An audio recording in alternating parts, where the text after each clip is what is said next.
The Fed is not telling the truth and they're about to crash the market. And whoa, look, another day where I beat the market by a lot. Apple, my biggest pick, is up 85 basis points, where basically everything else in the market has absolutely crashed. So the guy with the results I'm going to be talking about today, what I think is happening, because this is absolutely insane. The emergency Fed rate cut is going to absolutely destroy the market. It makes no sense. We've got the market freaking out, and cutting rates now as the market is pricing in at this moment will be a very big mistake that the Fed's about to make. If the Fed does an emergency rate cut, they're basically admitting that something is wrong in the economy and that they completely effed up. Beyond a rate hike, they're also completely lying to us about employment data. We have very high unemployment right now, as well as very high inflation, folks. And if the Democrats win, things are going to get a lot worse, mark my words. So see, I have some data right here. The 4.3% unemployment rate that I mentioned yesterday does not take into account something that economists call U6. Listen to this clip right now, and I'm going to tell you my perspective.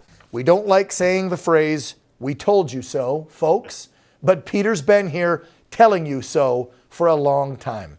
Peter, why did it happen now? You've been saying it was going to happen sooner rather than later. Here it is. Well, the bad news is it's not over.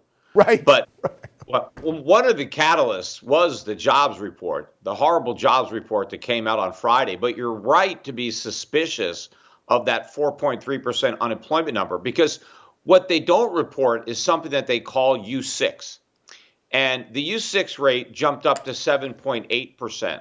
Now, the difference between U6 and U3 is that it counts people who are working part-time but who want to work full-time, and it also counts people who are discouraged and are no longer looking because they can't find a job. Now, up until 1994, that was the only number they reported.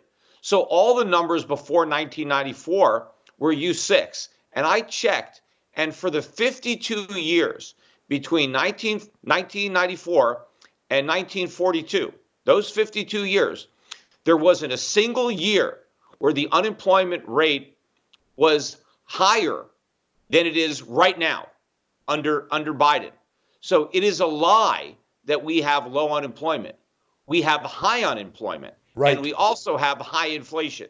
We have a misery index that would make Carter blush, and it's going to get worse. Yeah, that's funny you brought up his name. He just said on Friday he's endorsing Kamala. Can't wait to vote for her. Oh, Jimmy. Yeah, well, I don't know if I wouldn't want his endorsement. That's not going to help. It's like, yeah, you want to repeat the Carter years, vote for Kamala. Yeah. I mean, anybody old enough to remember the gas lines?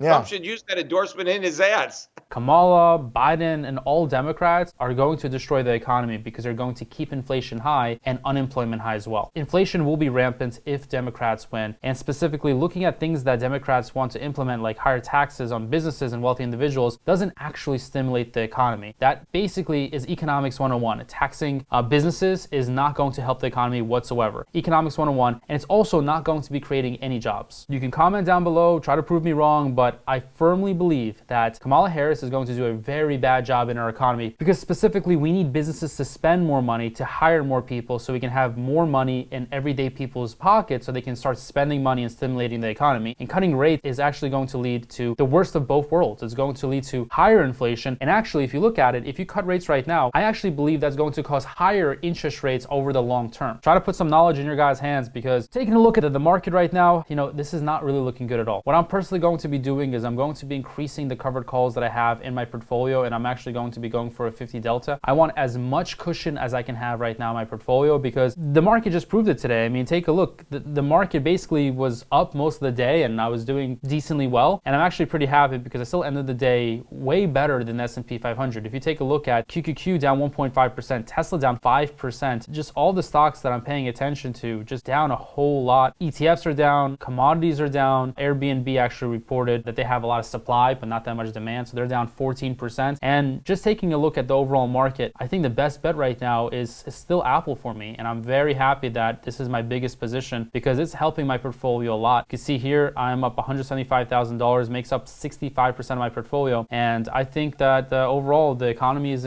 basically in some trouble. I think that we saw today that there was some upward action in the market, but to me that's just the dead cat bounce, and I was concerned about that. That's actually why I didn't deploy too much cash today during my trading call. I was completely right about that. that. So cutting rates fast, which is likely what's going to happen, and the Fed's about to make a really big mistake, that's just basically going to cause a severe recession. It's going to lead to a further crash in the market, also going to lead to rampant inflation. So I'm going to keep this video very short. Right now, you want to be extremely cautious of the market and pay attention to what the Fed's going to do. I think they're going to hold out until September, because if they cut rates right now, they're basically admitting that we completely messed up. We don't even know what we're doing. The market's crashing and we're going to cut rates like immediately, kind of unplanned. So if they do that and they were not supposed to do that, they're basically going to look really stupid. So in my opinion, they're going to hold out until September. So that will actually be a good thing, because the longer that we hold out, we have actually more stability in the market, not less, because if you implement a really fast rate cut, we've already seen that happen before. It did not lead to any success in the market. So in my opinion, you want to pay very close attention to the Fed right now. It's very late at night for me right now, but I wanted to tell you guys that this is the most important thing that I'm watching at the moment, because it will matter a lot and it completely crashed the market. So I'm going to be paying attention to this. Anyways, I'll keep this video real short, so I'll catch you guys in the next one.